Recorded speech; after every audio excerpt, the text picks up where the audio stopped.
Assalamualaikum pemirsa, bertemu lagi bersama saya Roy Ganes dalam program Yang Muda Yang Bicara.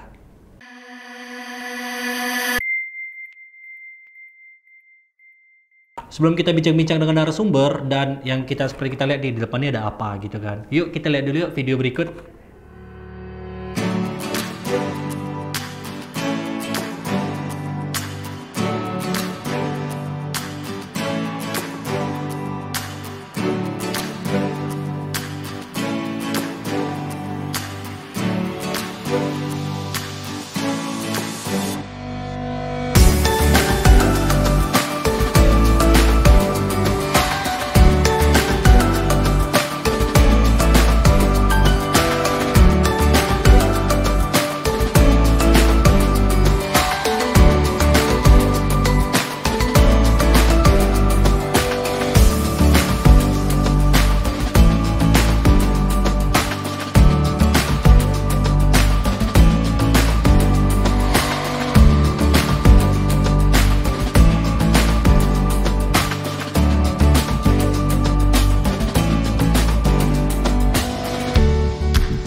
Nah, udah lihat kan videonya gimana? Saat ini saya sudah bersama Fahreza Aulia Lubis, seorang mahasiswa yang sekaligus menjadi seorang entrepreneur. Assalamualaikum Reza. Waalaikumsalam.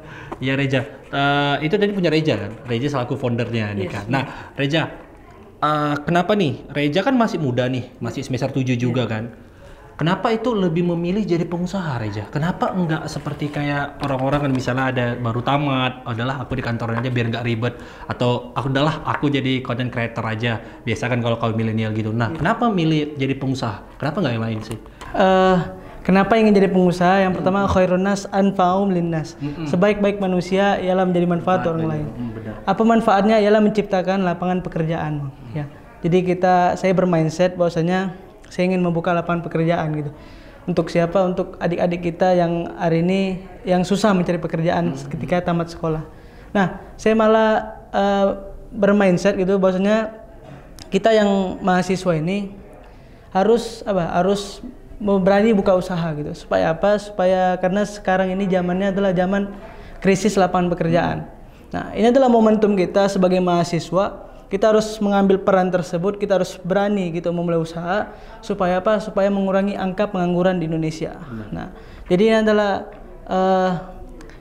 kita memang benar-benar harus memulai gitu. Karena nggak apa-apa kita memiliki usaha kecil, tapi kita adalah bosnya di usaha tersebut. Benar. Gitu, Pak. Oke.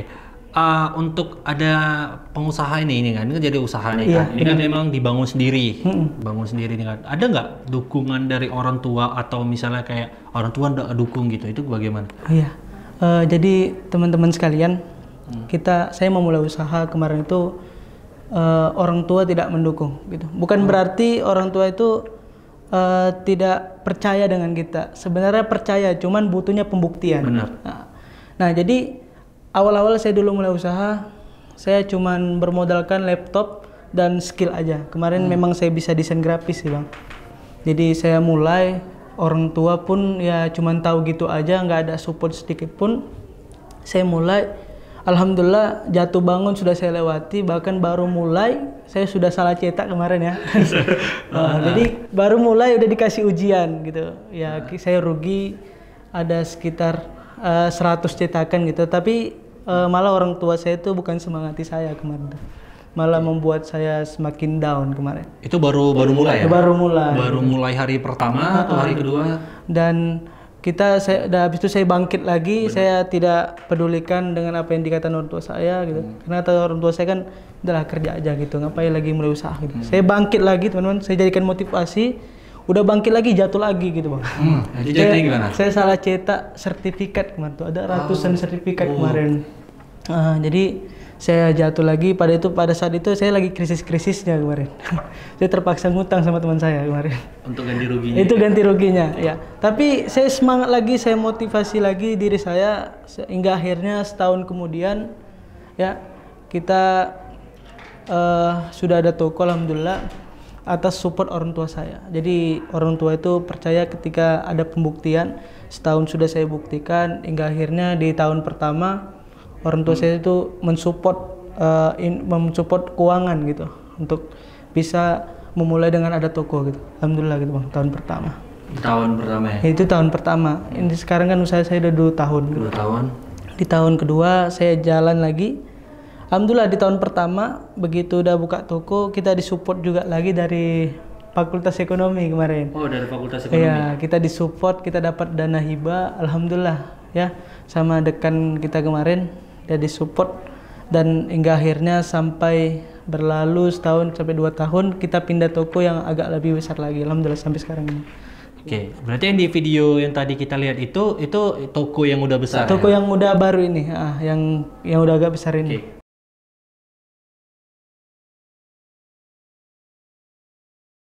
Ini nih kan, Iya. nah, boleh nggak cerita? Nah itu kan, nah Jadi kenapa kita memilih jalur percetakan? Karena kita kan usaha di bidang percetakan.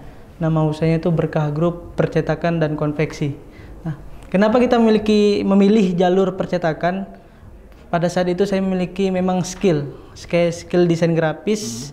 Saya mulai sama teman saya sebenarnya, cuman teman saya kurang komitmen. Pada tahun pertama saya sendiri mulai. Ya, kenapa memilih jalurnya? Karena memang kita memiliki basic desain grafis dan alhamdulillah saya berpikir bagaimana melalui skill ini saya bisa mengembangkan, bisa mendapatkan profit yang lumayan gitu. benar. Kita lari ke jalur percetakan karena kalau bisa di sini banyak pilihan Bang. Bisa ke animasi, bisa ke content creator, bisa juga ke editing yang lain. Tapi kita milih ke jalur percetakan. Gitu, Bang. Jadi hingga saat ini sampai sekarang ini ya kita memilih jalur percetakan.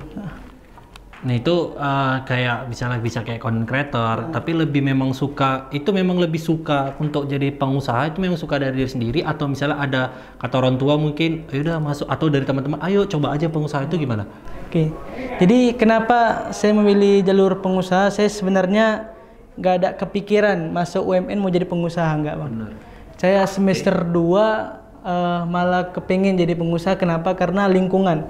Saya semester 2 lingkungan saya lingkungan pengusaha semua Bang. Oh. Jadi lingkungan itu sangat berdampak kali gitu atas apa yang kita ke depannya gimana. Nah, jadi buat teman-teman perhatikan lingkungan kita nih karena ini sangat berpengaruh atas apa yang ke depannya di kita. Karena kalau kata pepatah itu berteman dengan minyak wangi maka kita akan kecipratan wanginya. Nah, maka dari itu memang lingkungan saya itu di tahun 2019 itu lingkungan saya itu pengusaha semua. Hingga akhirnya saya terdorong ingin memulai usaha dan alhamdulillah kita sudah berjalan 2 tahun. Nah, jadi sampai sekarang ini kita masih konsisten gitu untuk bisa mengembangkan usaha ini. Dan itu dapat dukungan ya dari mereka? Dukungan juga dari mereka. Wah, luar biasa. Memang kalau kita cerita proses ini panjang gitu kan. Panjang. Dari sakitnya sampai tadi kan salah 2 kali ya salah cetak. 2 kali. Dan itu ratusan itu ya? di awal itu kan kalau sekarang masih ada juga sebenarnya cuman nggak terlalu lah karena gitu udah kan. ada support bantuan keuangan kan jadi nggak parah. Iya benar. Di awal-awal tuh kan kayak baru coba langsung langsung down gitu kan.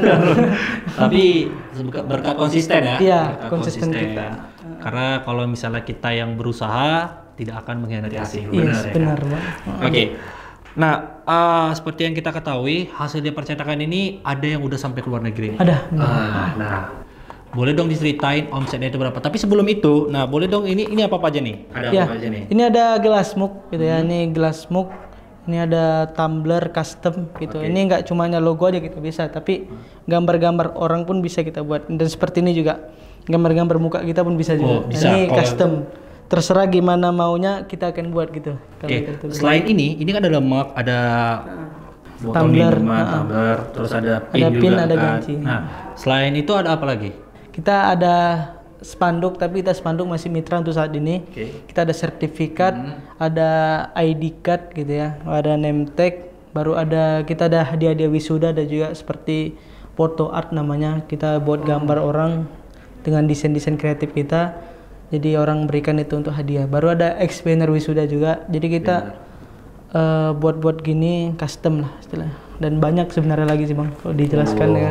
luar biasa. Itu dia memang dikerjakan selama 2 tahun ya? Atau di tahun pertama misalnya ini dulu atau ini dulu, itu gimana? Jadi kita untuk awal-awal kita nggak sebanyak hari ini lah gitu pasti. Kita yang awal-awal kita masih fokus ke yang ini bang, pas dia seperti ini. Di sini di awal aja, sama spanduk lah gitu, kita fokus di awal kan. Baru berjalan berbulan-bulan, bertahun-tahun kita mulai merambat ke mungkin ke ID card gitu, atau ke sekarang pun ke name tag, ke stempel gitu. Kita udah mulai merambat.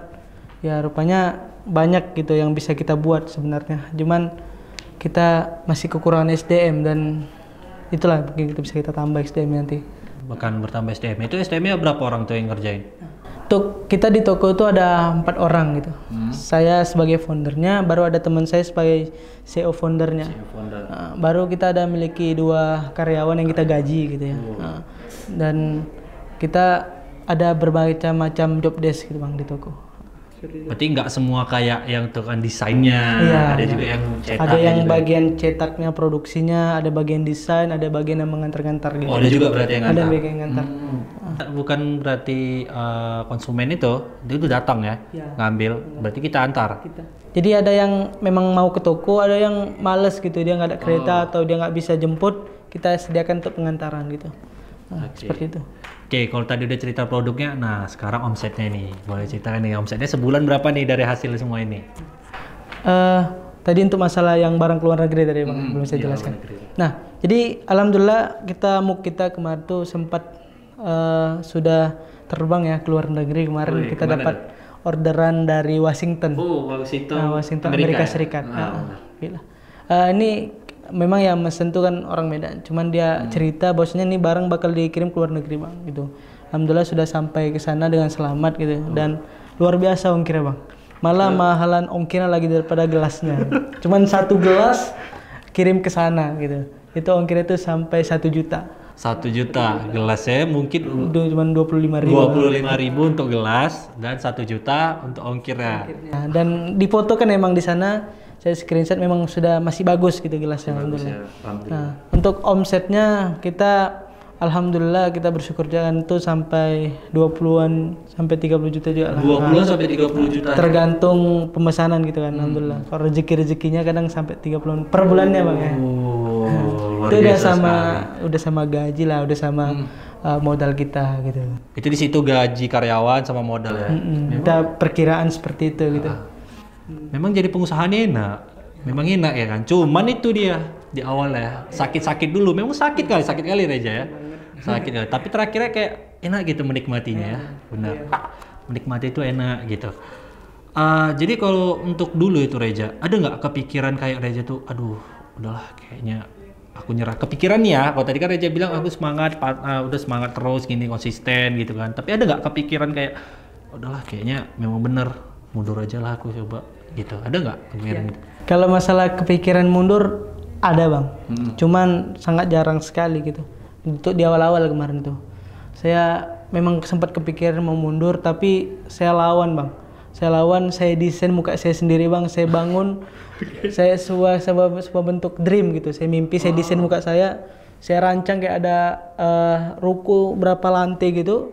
Saya taruh di situ logo usaha saya. Saya bilang, saya buat kata-katanya bahwasanya jangan malas-malasan gitu. Ada mimpi yang harus dibangun. Saya tentukan juga tahunnya itu di tahun 2035 gitu. 2035 itu udah punya toko besar. Iya, toko besar, ruko 3 lantai. Di situ memang banyak macam-macam yang gak hanya percetakan aja. Itu dream bang. Karena kita anak muda ini harus memiliki mimpi. Benar. Jadi itu saya rancang sendiri, saya desain supaya apa? Supaya saya nggak bermalas-malasan dan tidak menyerah gitu. Benar. Itu saya pajang di kamar bang. Jadi begitu saya bangun, saya malas-malasan, saya tengok tuh. Kalau saya malas juga, wah ini yang bahaya gitu. Jadi seperti itu. Yang paling susah tuh memang dilawan malasnya ini. Malas bang. Malas ini. Mungkin karena kita kayak masih muda, masih tanggungan orang tua kayak udahlah dapat duit nih dari orang tua. Udah santai aja. Tapi Reja nih di umur berapa Reja? 19 tahun ya? Di umur 19 tahun mulai. Itu mulai. Nah, biasanya di umur 19 tahun tuh kok kayak aku itu masih main-main. Kayak kuliah, saya main-main. Tapi Reja ini udah jadi pengusaha ya kan? Tapi alhamdulillah udah sukses juga gitu. Baik Reja, terima kasih untuk bincang-bincang hari ini. Oh ya, sebelum kita penutupnya Reja boleh dong berikan kata-kata motivasi nih untuk adik-adik, teman-teman atau pemirsa yang udah nonton ini supaya termotivasi nih seperti Reja kan. Tuh, silakan Reja.